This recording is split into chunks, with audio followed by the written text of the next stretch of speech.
नमस्कार दोस्तों, स्वागत है आपका हमारे YouTube चैनल संकल्प कोचिंग क्लासेस डेगाना से। और हम आज पढ़ने वाले हैं कक्षा 12 की फर्स्ट बुक, जो मतलब ज्योग्राफी की फर्स्ट बुक है। उसमें जो लेसन है आपका मानव भूगोल प्रकृति एवं विषय। ठीक है दोस्तों, इसके अंदर हम पढ़ेंगे हम कि मानव भूगोल क्या है, मानव भूगोल के जो आपके कौन से विषय क्षेत्र हैं, उसका की प्रकृति क्या है। ठीक है, लेकिन उससे पहले पढ़ने से पहले हम पढ़ेंगे थोड़ा सा कि जो ज्योग्राफी शब्द है वो ज्योग्राफी शब्द आया कहाँ से, इसके पिता कौन है, इसके जनक किसको कहा जाता है, इसका नामकरण कैसे हुआ। चलिए आगे बढ़ते हैं। ज्योग्राफी के जो फादर ऑफ ज्योग्राफी है उनका नाम है एरेटोस्थनीज। क्या नाम है दोस्तों? एरेटोस्थनीज। जी हाँ, क्या नाम है? एरेटोस्थनीज। यहाँ पर हेकेटिस का नाम भी आता है, लेकिन हेकेटिस ने क्या किया था, ज्योग्राफी को केवल एक अरेंज किया था, मतलब जो बिखरी ज्योग्राफी को उनको अरेंज करके एक जगह रखा था। लेकिन जो फादर जनक माना जाता है वो किसको माना जाता है? एरेटोस्थनीज ने। ठीक है, उसके बाद में आधुनिक मानव भूगोल है, आधुनिक मानव भूगोल है, उसके बारे में जो बताया था उसका नाम है फ्रेडरिक रेडजेल। क्या नाम है दोस्तों? Friedrich Ratzel. ये इसकी एक पुस्तक का नाम है एंथ्रोपोग्राफी।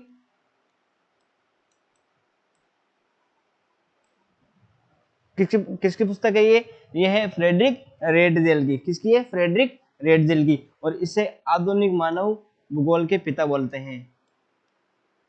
क्या बोल देते हैं?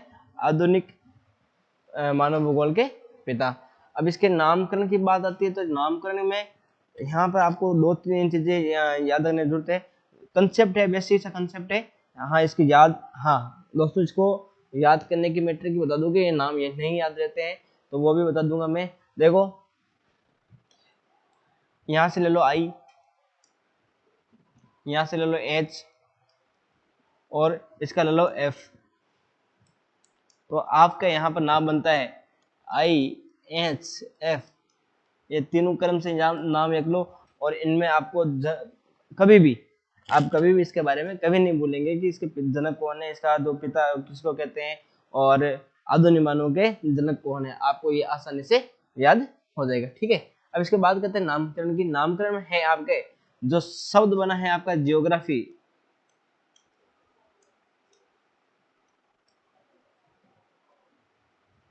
क्या नाम है?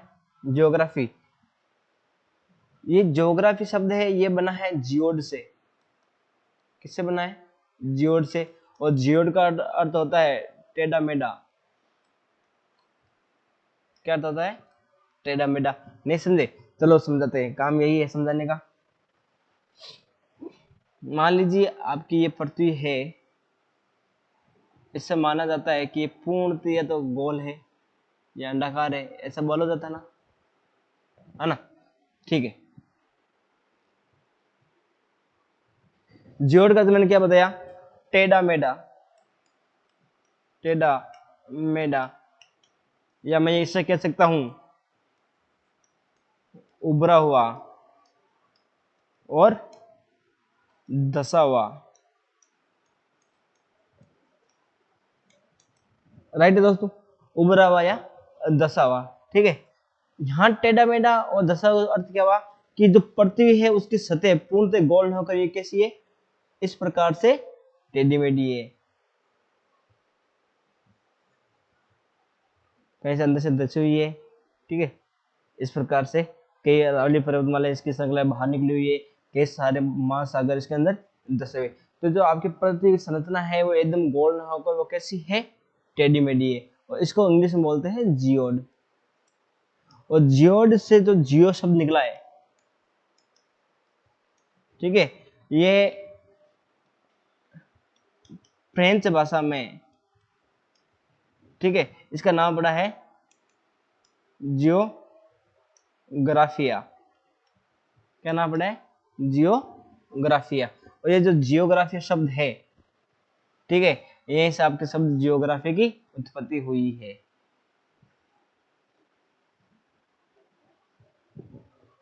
आगे बात समझ में? यहां से क्लियर है? वापस देख लेते हैं एक बार। जियो जियोग्राफी का जो जियो शब्द है इसका अर्थ होता है टेढ़ा मेढ़ा। ठीक है, और ये जो टेढ़ा मेढ़ा शब्द है इसका जो आपकी पृथ्वी पूर्णतः गोल ना होकर वो कैसी है, टेढ़ी मेढ़ी है, या कहीं से अंदर धसी हुई है, या कहीं से बाहर निकली हुई है, इस प्रकार की जो सतह होती है उसे हम क्या बोलते हैं, जियोड बोलते हैं। और जियोड से ही ज्योग्राफी शब्द का निर्माण हुआ है। इट इज क्लियर, कोई दिक्कत? ठीक है। अब जो जियोग्राफी है,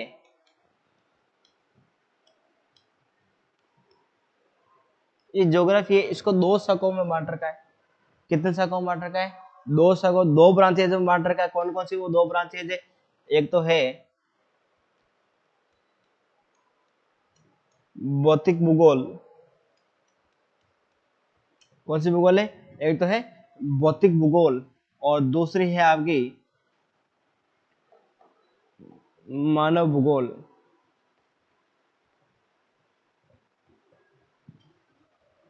ठीक है, शब्द से पता लगता है कि भौतिक क्या होता है और मानव क्या होता है। देख लेते हैं एक बार।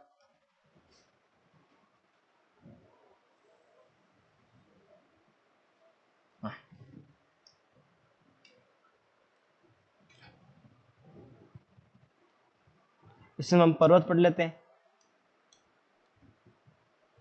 महासागर पढ़ लेते हैं,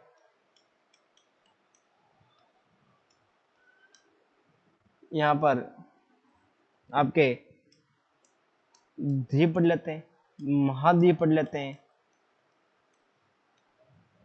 ठीक है, इसके अलावा और क्या देखते हैं? पर्वत आ गया, मृदा देख लेते हैं, संसाधन देख लेते हैं। संसाधन इनमें भी पढ़े जाते हैं और इनमें भी पढ़े जाते हैं। अब देखो मानव भूगोल में क्या है? मानव भूगोल में आपके जैसे जनसंख्या हो गई,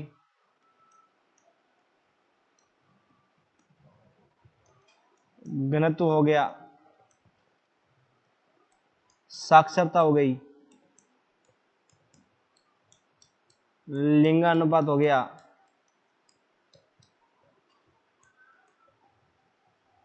ठीक है। इसके अलावा और क्या क्या देखते हैं हम? संसाधन भी इसी में आ जाते कभी कभी।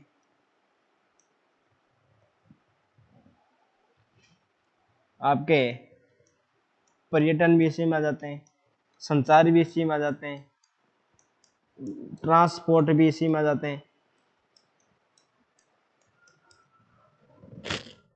ठीक है, तो ये आपके भूगोल की दो शाखाएं हैं जिनको दो भागों में बांट रखा है। कौन कौन सी है आपके? एक तो भौतिक भूगोल, दूसरी कौन सी है? मानव भूगोल। ठीक है,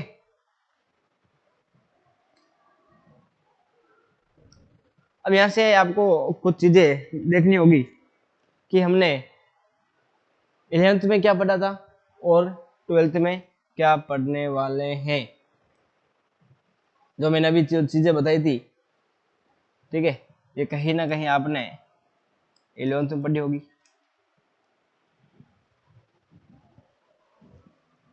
ठीक है,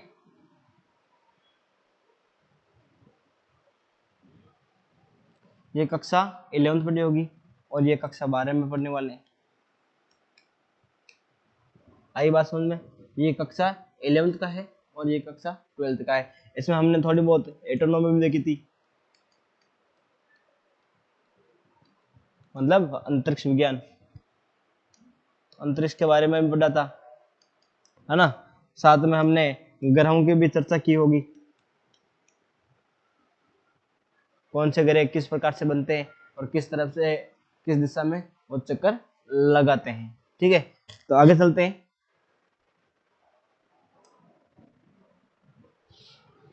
पहले आपका टॉपिक है वो है मानव भूगोल की प्रकृति। मानव भूगोल की प्रकृति से क्या तात्पर्य हुआ आपका?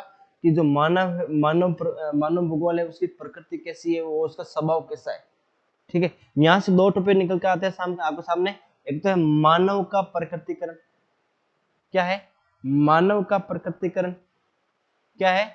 मानव का प्रकृतिकरण। और दूसरा है आपका प्रकृति का मानवीकरण। एक दूसरे के विपरीत है। क्या है? एक दूसरे के विपरीत है। एक दूसरे के विपरीत क्यों है? देखो, जब पहले जो आपके मानव प्रजाति है वो आदि मानव काल में थी, आदिम जनजाति में थी। किस में थी? आदिम जनजाति में थी। किसमें थी? आदिम जनजाति में थी। यहां से थोड़ा सा हम दोनों के बीच में कंपैरिजन करते चलेंगे। कैसे? देखो, जो आपकी मानव है वो कौन सी जाति में थी? आदिम में। ठीक है, इसके बाद में हम देखते हैं यहां पर प्रकृति का दबदबा था। प्रकृति का दबदबा था। ये प्रकृति का दबदबा कैसे हो गया? क्योंकि उस समय जो मानव थे वो कम विकसित थे। क्या थे? कम विकसित थे। कम विकसित क्या थे? जो उस समय प्रौद्योगिकी थी वो ना के बराबर थी। किसके बराबर थी? ना के बराबर। जिसकी वजह से क्या हुआ कि जो प्रकृति मानव के ऊपर कहर आती वो मानव को सहना ही पड़ता था। इसके अलावा उनके पास कोई चारा नहीं था। उस समय इनके पास ना तो अग्नि थी, ना आग थी, ना इनको भोजन करने के लिए खाना था। मतलब खाना से अर्थ है आपका कृषि, है ना। ना इनके पास रहने के लिए घर थे। अब देखो, सर्दी पड़ेगी तो ठंड लगेगी। प्रकृति एक तरह से उस समय आदि मानव पर क्या कर रही थी? दबदबा बना रही थी। ठीक है, पूरी तरह से प्रकृति है वो इंसानों पर पूरी पूरी तरह से क्या थी? हावी थी। अब देखो, जैसे बिजली अभी भी कई होती है, वो आगे हम चर्चा करेंगे, वो संभववादियों में आगे चर्चा हम करेंगे। ठीक है, तो ये जो प्रणाली है, ये जो प्रणाली है,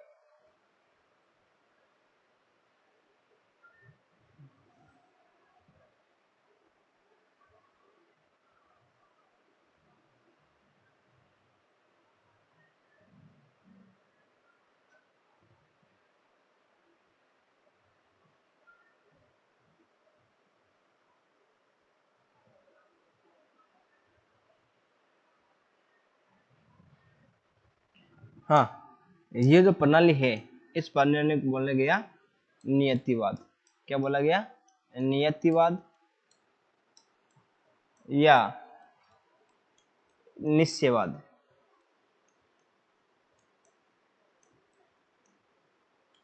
प्रकृतिवाद या निश्चयवाद। ये प्रकृति नियतिवाद या निश्चयवाद मतलब कि ये जो फिक्स था, ये एक तरह से निश्चित था कि प्रकृति ने वास्तव में उस समय जो है वो इंसानों पर पूरी तरह से दबदबा बना रखा था। ये एकदम फिक्स है। ये एक चीज एक तरह से इनको कोई बदलाव वाली जरूरत नहीं है। लेकिन समय अनुसार, लेकिन समय अनुसार इनमें क्या हुआ? मनुष्य में, समय के अनुसार मनुष्य में प्रौद्योगिकी का विकास हुआ। किसका विकास हुआ? प्रौद्योगिकी का विकास हुआ। और जैसे जैसे विकास बढ़ता गया, जैसे जैसे विकास बढ़ता गया, ठीक है, तो प्रकृति का दबदबा है वो क्या होता गया? कम होता गया। क्या हो गया? कम। प्रकृति का दबदबा या प्रकृति का कहर मान लीजिए। ठीक है, तो इसका मतलब क्या है? दोनों के बीच में जो कड़ी है इसको बोलते हैं प्रकृति का मानवीकरण। क्या बोलते हैं? प्रकृति का मानवीकरण। क्या बोलते हैं दोस्तों? प्रकृति का मानवीकरण। आई बात समझ में? प्रकृति का मानवीकरण किसे बोलेंगे? मानव द्वारा। किसके क्या बोलेंगे? मानव द्वारा विकास का स्तर ऊंचा करते हुए प्रकृति द्वारा होने वाले केयरों से अपने बचाव के लिए जो पर्यटन या क्रियाएं की है उसे क्या कहेंगे हम? प्रकृति का मानवीकरण। उसे क्या कहेंगे हम? प्रकृति का मानवीकरण। आगे बात समझो। अगला जो टॉपिक है, अगला पेज में देखते हैं, इसको ऐड कर लेते हैं सब लोग। यहाँ देख लीजिए,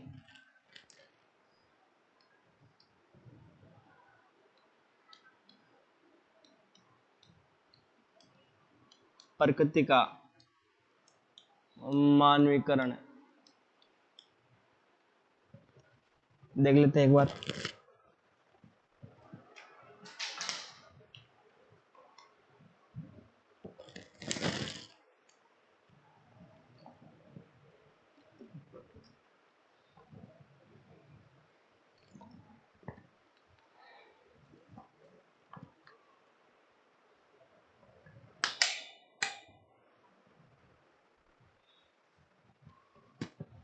इसे ऐसा बोला जाता है, एक तो इसका नाम है संभववाद। क्या बोलते हैं? संभववाद बोलते हैं। इसके अलावा प्रकृति पर मनुष्य मनुष्यों की विजय इस समय है। मनुष्य ने प्रकृति पर अपना कब्जा तो नहीं कह सकते, अपना अपनी जीत हासिल कर ली थी। अब उनसे प्रकृति के जो दबदबे दबाव बनाए जा रहे थे, उनसे बचने के तरीके ढूंढ लिए थे। जैसे देखो, मान लीजिए कि उस समय आदि मानवों के पास आग नहीं थी, तो पत्थर के रगड़ने की वजह से उसमें आग उत्पन्न हो गई। धीरे धीरे जैसे जैसे भूख बढ़ी, लोगों ने शिकार करना शुरू कर दिया, और शिकार करते करते लोगों ने खेती करना शुरू कर दिया। खेती करते करते लोगों ने घर बनाने लगे, जानवर पालने लगे। तो एक तरीके से प्रकृति के संसाधनों का उपयोग करते हुए, किसका उपयोग करते हुए? प्रकृति के संसाधनों का उपयोग करते हुए मानव ने प्रकृति पर अपना विजय प्राप्त की है। ठीक है, तो इस सिचुएशन क्या बोलते हैं? संभववाद। वो क्या थी? निश्चयवाद या नियतिवाद, और ये क्या है? संभववाद। ठीक है, तो यहां से एक लाइन और ऐड आ जाती है, प्रकृति द्वारा प्राप्त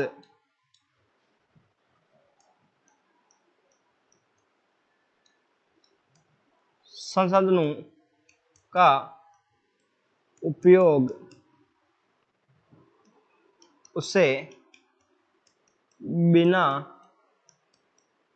हानि पहुंचाए प्रकृति द्वारा प्राप्त संसाधनों का उपयोग उसे बिना हानि पहुंचाए किया है। किसने किया है? मनुष्य ने किया है। किसने किया है? मनुष्य ने किया है। क्लियर है? यहां से कोई दिक्कत?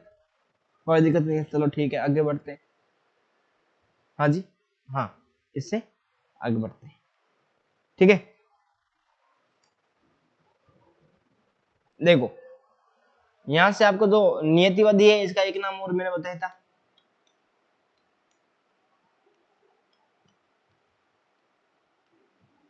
निश्चयवादी। हम पढ़ रहे हैं मानव भूगोल की विचारधाराएं। कितनी विचारधाराएं? दो विचारधाराएं। एक तीसरी विचारधारा हम इसको आगे पढ़ेंगे। ठीक है, ये जो नियतिवाद की विचारधारा है, इसकी नींव रखने वाले व्यक्ति का नाम है फ्रेडरिक रेटजेल। फ्रेडरिक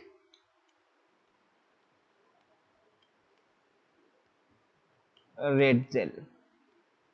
ठीक है, इसके समर्थन वाले लोगों का नाम है, एक तो नाम है एलन सी सैंपल, एलन सी सैंपल। एक नाम आता है यहां पर हम्बाल्ट का। ठीक है, क्लियर है? क्या क्या नाम आते हैं यहाँ पर? एक तो नाम आते हैं फ्रेडरिक रेटजेल का, और दूसरा नाम आता है एलन सी सैंपल और हम्बाल्ट का। इन्होंने क्या किया था बताओ? इन्होंने कहा था कि मनुष्य है, इन्होंने कहा था कि जो मनुष्य है वो प्रकृति का दास है। किसका दास है? प्रकृति का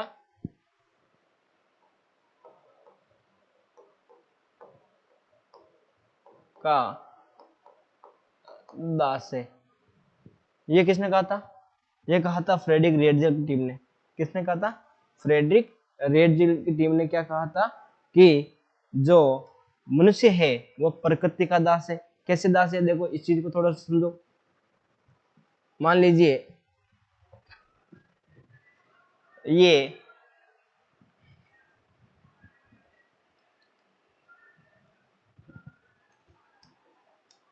सूर्य है, और यहां से आ रहा है आपका प्रकाश।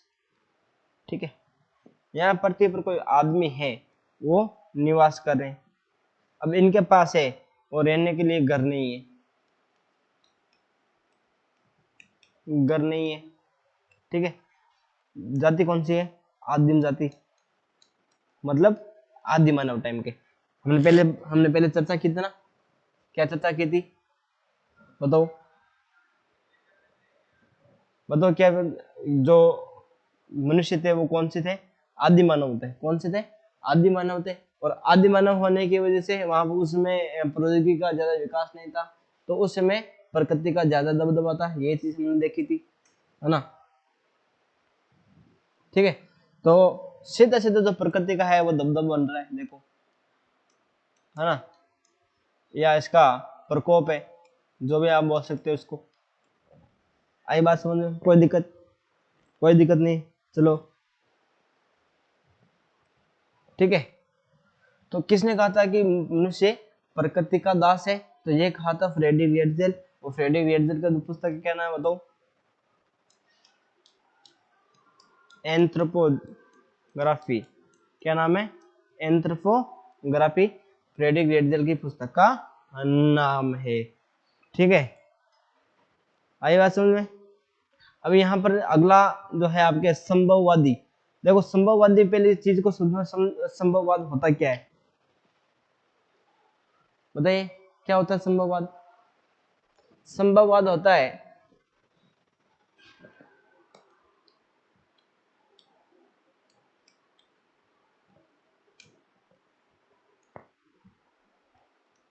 ये शब्द निकला है संभावना से। किससे निकला है? संभावना। और संभावना का अर्थ ना हो सकता है। क्या अर्थ होता है? हो सकता है, मतलब प्रकृति जो हम पर उस समय जो आदि मानव लोग थे उनके ऊपर जो प्रभाव डाल रही है या प्रकोप डाल रही है, उनसे बचा जा सकता है अगर ये जो विचारधारा आती है। उसको क्या बोलते हैं? संभववाद बोलते हैं। क्या बोलते हैं? संभववाद। मतलब यहाँ इसके संदर्भ में देखें, किसके? प्रकृति के संदर्भ में देखें, प्रकृति के संदर्भ में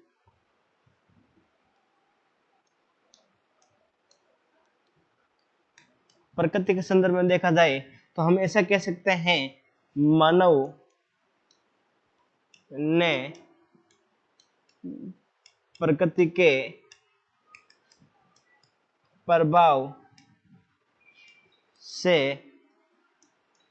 बचने के लिए जो प्रयास की विचारधारा है,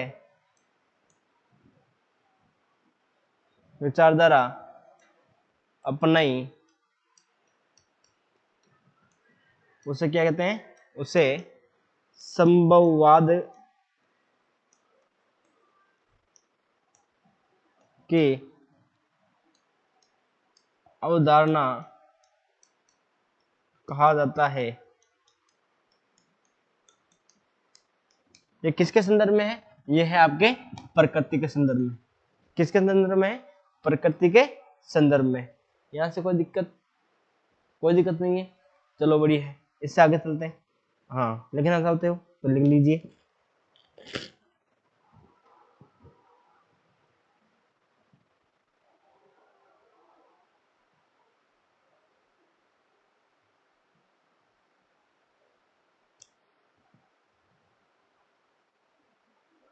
चलो ठीक है, हो गया।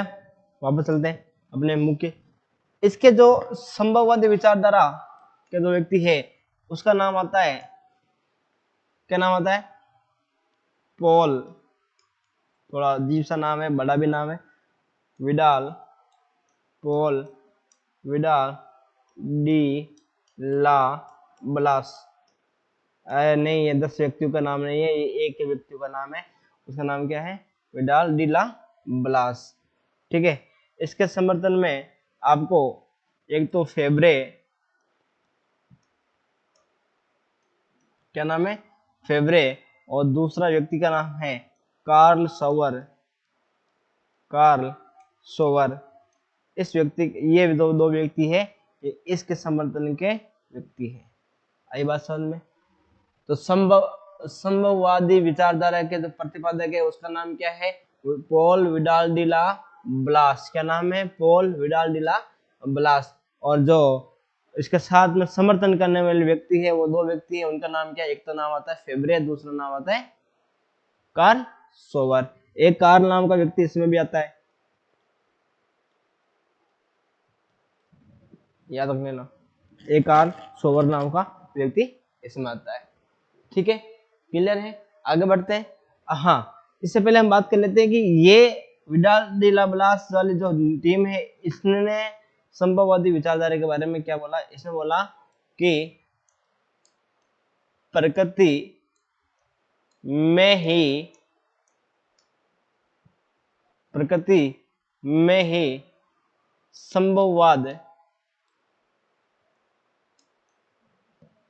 संभववाद विद्यमान है। ये कहीं ना कहीं ये बात इनके लिहाज से बिल्कुल सही भी होती है। कैसे होती है? अब देखो, अभी जैसे वर्तमान में बहुत बड़े बड़े ऑफिसों में क्या हो जाती है? एसियां लगी रहती है, नहीं लगी रहती है। ठीक है, अब वहां के उस समय की उस वातावरण को जानकर हमने पहले टेम्परेचर को पढ़ा होगा, टेम्परेचर को पढ़ के ही हमने एसी का निर्माण किया होगा। नहीं समझे? समझाते हैं, चलो देखो।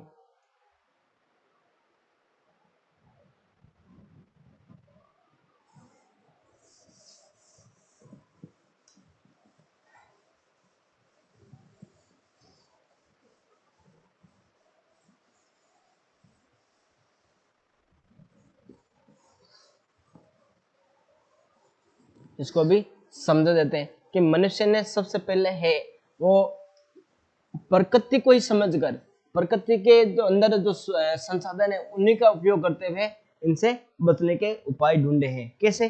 मान लीजिए आपने देखा होगा कि जो एरोप्लेन होती है,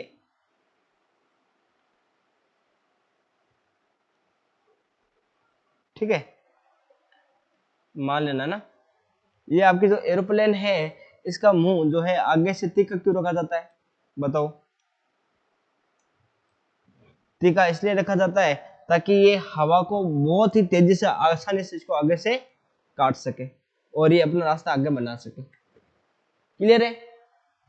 तो हमने समझा है, प्रकृति को समझा है। क्या है? प्रकृति को समझा है कि हवा को काटने से ही हम आगे बढ़ पाएंगे।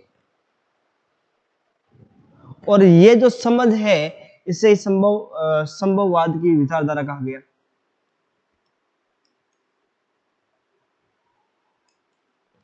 संभववाद की विचारधारा कहा गया। आई बात समझ में?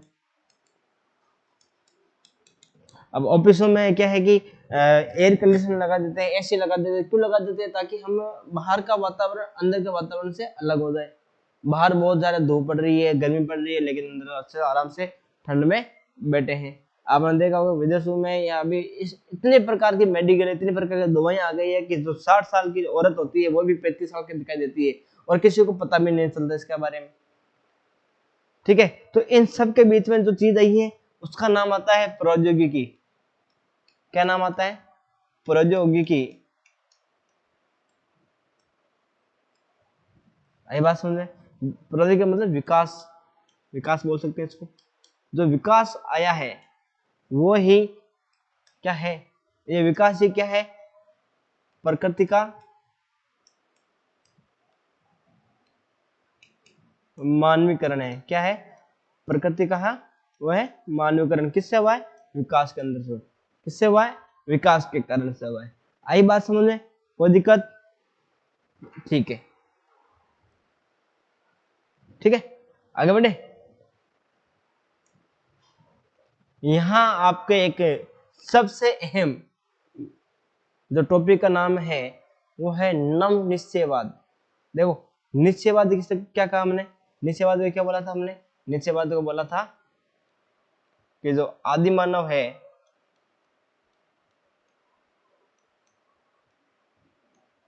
उन्होंने प्रकृति की मार झेली है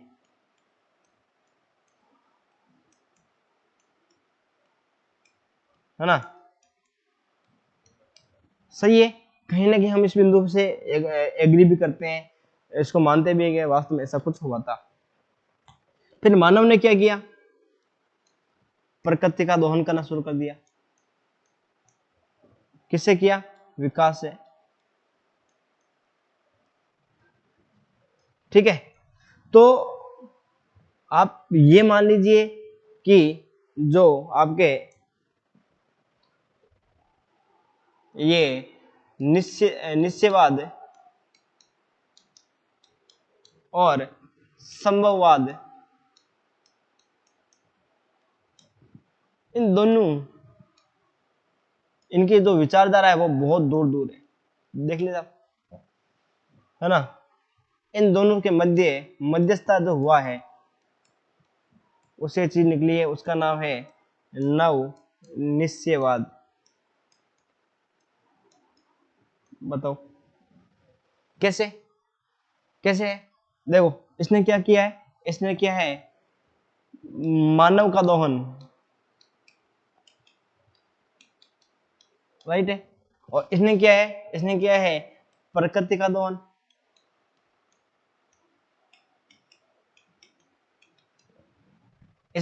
इसको हमने क्या बोला था, मानव का प्रकृतिकरण, यही नाम दिया था। जबकि इसको हमने बोला था प्रकृति का मानवीकरण।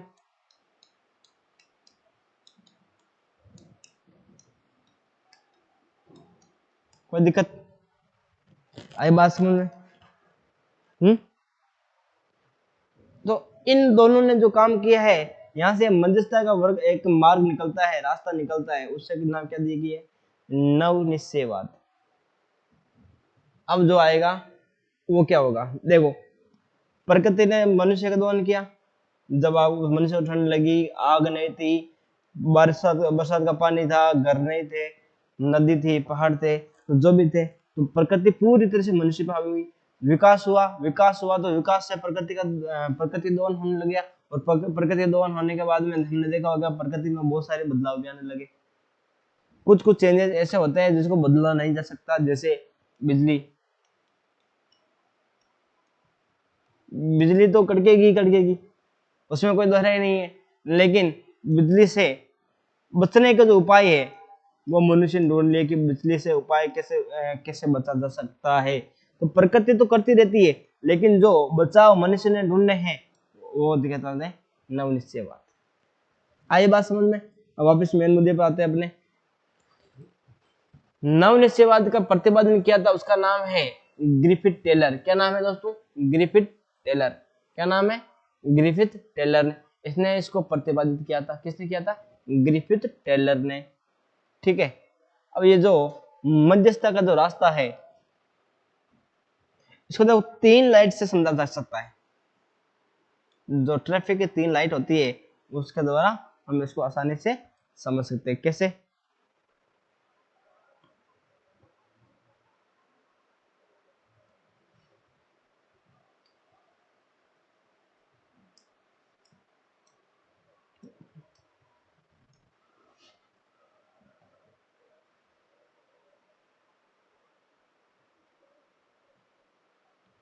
एक तो आपका येलो हो गया, पीला,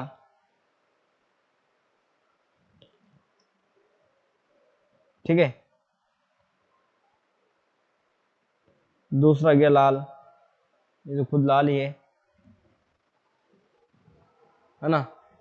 और तीसरा हो जाता है आपका हरा। क्या हो जाता है दोस्तों, हरा। तो ये 3 सिग्नल लाइट से आपको समझ आ सकता है। चलो समझते हैं।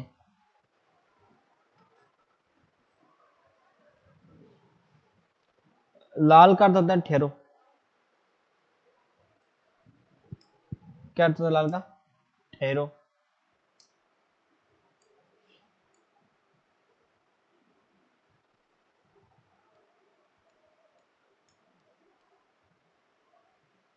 है ना, इसका अर्थ होता है जाओ, इसका अर्थ है रुको, देखो।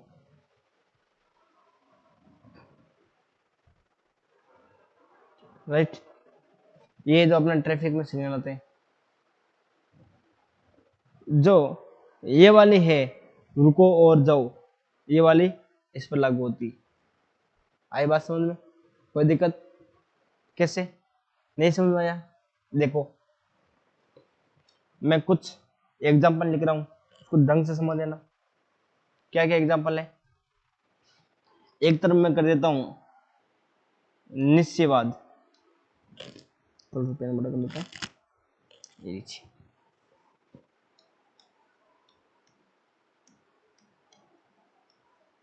ये आ गया आपका निश्चयवाद।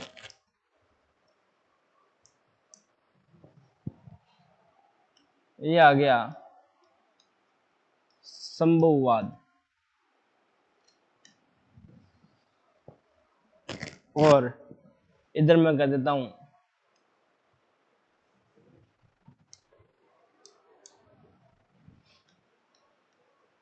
नव निश्चयवाद। ये तीनों है। इसको देखो, पहले एग्जांपल लेता हूं मैं।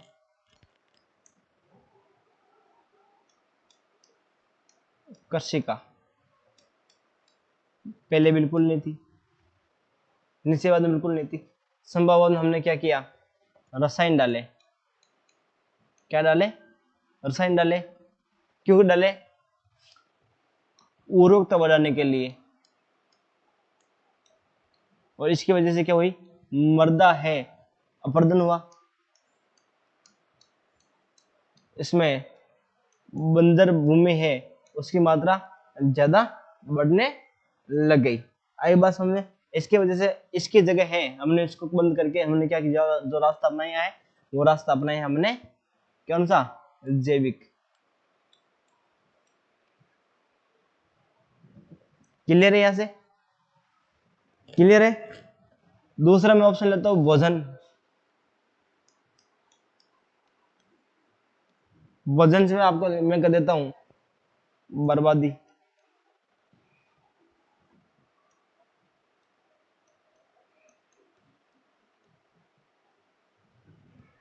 ठीक है? और इसमें मैं कर सकता हूं आवश्यकता अनुसार।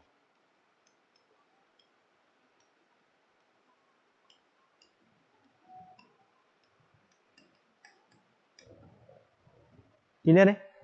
कोई दिक्कत? हाँ एग्जाम्पल लिखा और लिखा रहे।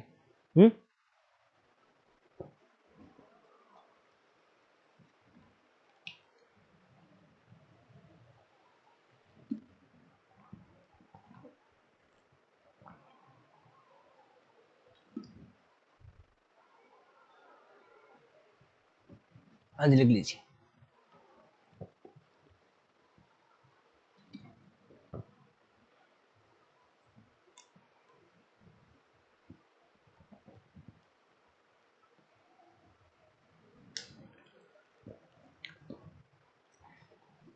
हमने यूज किया सामान का। सामान लेने जाते थे तो किस में लाते थे? प्लास्टिक आपके पॉलीथीन में। उस पॉलीथीन को बदलकर हमने किसको में कर लिया? इसको कपड़े में। ठीक है? उसके बाद हमने देखा था बोतल। अरे पीने वाली बोतल नहीं, पानी की बोतल, वो थी प्लास्टिक की। इसका उपयोग करके हमने बंद करके इसका कर दिया हमने तांबा या स्टील। देखो इन तीनों में अंतर संबंध है आपको, निश्चयवाद में, संभववाद में और नवनिश्चयवाद में। इसमें अंतर क्या? देखो जब ये जो चीजें थी उस समय, किस समय? निश्चयवाद में बिल्कुल भी नहीं थी। लोगों के पास, अच्छा दिख नहीं रहा है क्या? इधर आ जाते हैं।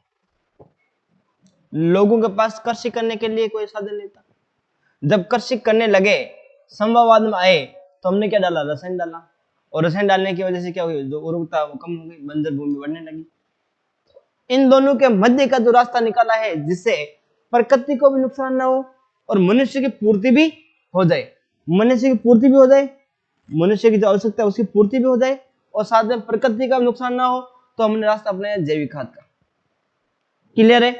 उसके बाद में हमने देखा भोजन, उस समय भोजन बिल्कुल नहीं था, और जब भोजन मिलने लगे तो हम उसकी क्या करने लगे, बर्बादी करने लगे। और बर्बादी करते हैं तो फिर हमने पता लगाया कि इसको आवश्यकता अनुसार भी यूज किया जा सकता है ना। भाई घर में रोटी की आवश्यकता है 7 और बना रहे हैं 20, तो जो 13 रोटी वो एक्स्ट्रा बच रही है उसकी क्या बर्बादी तो हो रही है। तो उसकी जगह हम क्या कर सकते हैं, इसको आवश्यकता अनुसार यूज कर सकते हैं। अगला है सामान। सामान लेने पहले तो सामान था ही नहीं, और जब लेने लगे तो हम किस में लेने लगे, पॉलीथीन में। इससे इससे क्या हुआ, जो पॉलीथीन है वो ना तो गलती है, ना सड़ती है, ना उसका कुछ और होता है, जलाने पर धुआं अलग से निकलता है। तो इससे क्या हुआ, प्रदूषण होने लगे। क्या होने लगे, प्रदूषण। और प्रदूषण होने लगे तो प्रकृति प्रकृति क्या है, इसकी स्थिति है वो क्या खराब होने लगी, है ना। प्रदूषण के कारण से स्थिति खराब होने लगी। तो इसके लिए हमने क्या किया, हमने कपड़े या जूट उसका इस्तेमाल करने लगे, ताकि हमारा भी काम होता रहे और साथ में प्रकृति का भी नुकसान ना हो। क्लियर है। इसके आगे देखो, बोतल, हम पानी पीते हैं जैसे प्लास्टिक की बोतल है ना। हाँ सर गुरुजी अभी आप तो पी रहे थे चलो कोई बात नहीं। प्लास्टिक है, प्लास्टिक की जगह हमने क्या किया, तांबा और स्टील। तो इन दोनों के जो मध्य का रास्ता है, मैंने क्या बताया अभी, देखो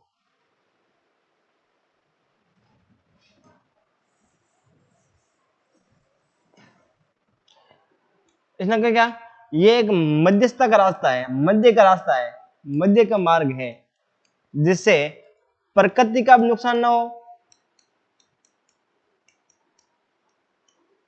प्रकृति का भी नुकसान ना हो, नुकसान ना हो, और इसके साथ ही मनुष्य के भी कार्य हो।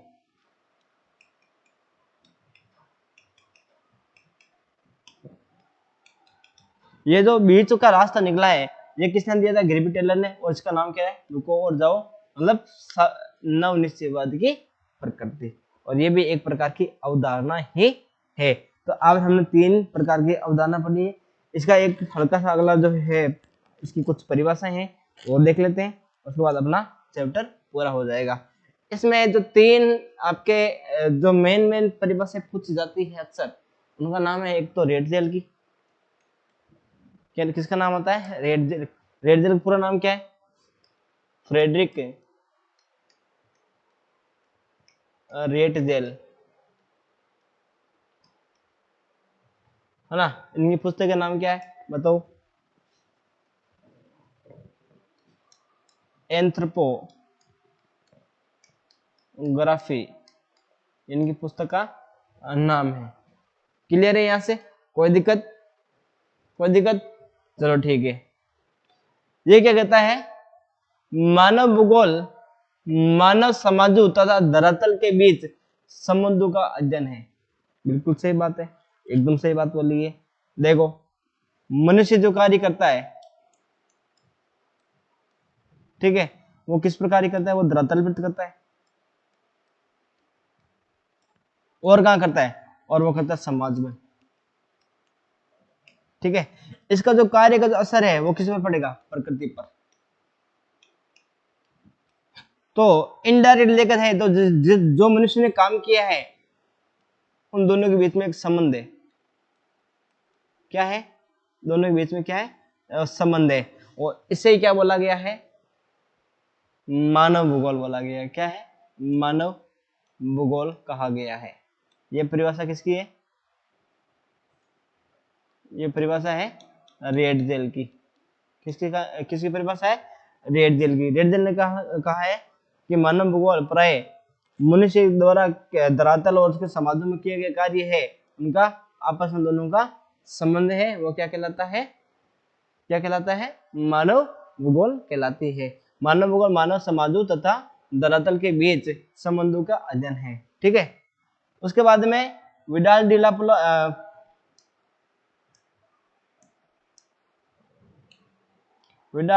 पॉल विडाल डी ला ब्लास ने कहा है, हमारी पृथ्वी को नियंत्रित करने वाले भौतिक नियमों तथा इस पर रहने वाले जीवों के मध्य के संबंधों के आर्थिक संश्लेषित ज्ञान से उत्पन्न संकल्पना है। देखो थोड़ी सी अजीब सी इसकी परिभाषा है, लेकिन आसानी से समझ में आ जाएगी। बिल्कुल समझाएंगे, कोई गलत नहीं है, बिल्कुल से एकदम से समझाएंगे। देखो क्या है, हमारी पृथ्वी को नियंत्रित करने वाले भौतिक नियम। कैसे भौतिक नियम? कौन से? जैसे हमें पता है कि ये मान लीजिए सूर्य है, ये आपका धरातल है ना, यहाँ पर पानी है, क्या यहाँ पर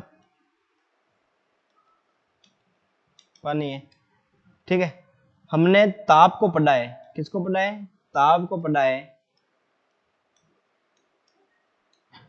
ठीक है। ताप जब इनमें से गिरेगा तो उष्मा ऊपर जाएगी, मतलब जलवाष्प,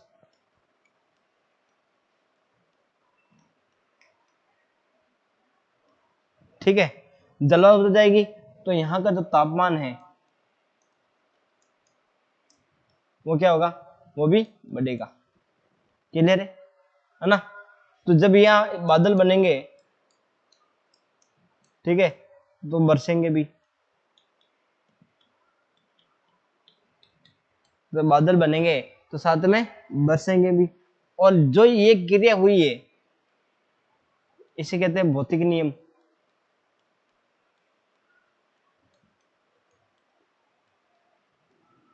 ठीक है। अब इनमें जो मानवीय क्रियाएं होती है, मानव का जो जीवन होता है कि किस प्रकार से यहाँ के मानव है वो अपना जीवन यापन करेंगे, जीवन व्यतीत करेंगे, इसकी जो परिसंकल्पना है, परिसंकल्पना है, वो क्या कहलाती है? वो कहलाती है मानव भूगोल। क्या कहलाती है? मानव भूगोल। क्लियर है? यहां से कोई दिक्कत आ गया समझ में? ठीक है। एक लास्ट परिभाषा और बची है, वो है एलन सी सैंपल ने क्या कहा है? इन्होंने कहा है मानव भूगोल अस्थिर पृथ्वी और क्रियाशील मानव के बीच परिवर्तनशील संबंधों का। देखो इसकी परिभाषा और जो फ्रेडरिक रेटजेल है इसकी परिभाषा लगभग हूबहू है, इनमें कोई ज्यादा अंतर नहीं है, बस यहाँ पर अस्थिर कर दिया है और यहाँ पर क्रियाशील कर दिया है, इतना ही फर्क है, ज्यादा फर्क नहीं है। यहाँ पर क्या किया? अस्थिर किया। कैसे? देखो हमें पता है कि अपनी जो पृथ्वी है, ठीक है, अपनी जो पृथ्वी है वो कभी अस्थिर नहीं है, स्थिर नहीं है, अस्थिर है, मतलब वो चलती रहती है, उसमें क्रियाएं होती रहती है, ठीक है। और मनुष्य है, मनुष्य क्या है? वो भी क्रियाशील है। दोनों के बीच में जो कार्य होगा, दोनों के बीच में जो कार्य होगा या उनमें कार्य से जो परिवर्तन होंगे, जो परिवर्तन होंगे वही क्या कहलाएगी? मानव भूगोल। और फ्रेडरिक रेटजेल ने तो ये कहा था कि मनुष्य धरातल पर कोई भी कार्य करेगा उसका सीधा सीधा असर किस पर पड़ेगा? प्रकृति पर पड़ेगा। और प्रकृति और जो मनुष्य के बीच में जो संबंध है, जो संबंध है उसे ही क्या क्या क्या कहा गया है? उसे ही मानव भूगोल कहा गया है। तो इसके साथ ही आज आपका जो पहला चैप्टर है वो पूरा हो गया है और मिलते हैं अगले नेक्स्ट वीडियो में। धन्यवाद।